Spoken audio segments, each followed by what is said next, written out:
Imagine that you only have one laptop in your family and no one in the family wants to share the details of their online activity with one another.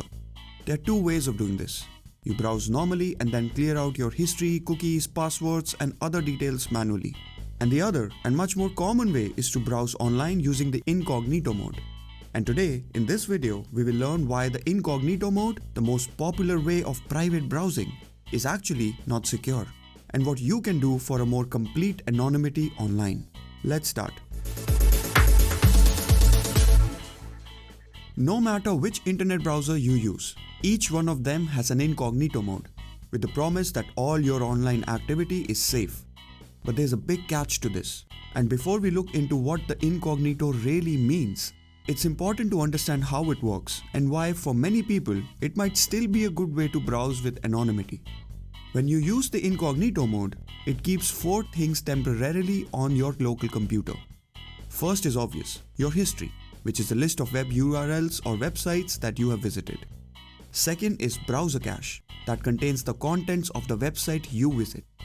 Then there are cookies that track your activity across websites, which is perhaps the most important piece that this mode keeps private.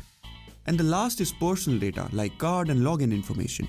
This is the reason why you have to manually log into Facebook or Gmail in incognito mode compared to auto sign in on a normal browser. Now all these 4 things are stored on your local computer but only for the current session. This means that as soon as you close your tab or the browser, your entire online history is wiped off from your computer and not carried on to a new session. Some browsers, however, might allow third-party cookie tracking on incognito mode, but they all have the option to disable this functionality. Chrome has it on the homepage itself. This is all great and works well as the first layer of security. However, you've probably seen the warnings that pop up in incognito mode saying that your employer or internet service provider might still be able to keep tabs on your online activity. And this is where incognito mode slowly starts to fail.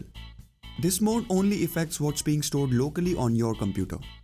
All the traffic is still being routed through the servers at your ISP and perhaps your school or office, so it can still be intercepted and tracked.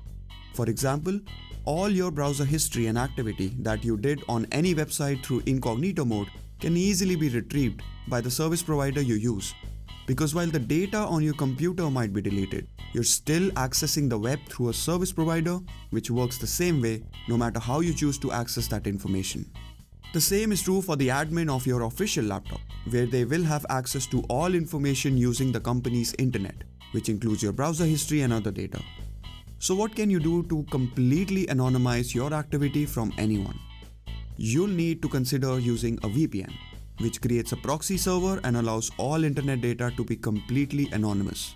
You can add another security layer by using networks like Tor to conceal your identity. It's important to understand what you can do to keep your data safe.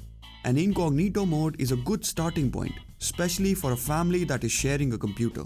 But now you know of other things that can keep sessions even more private.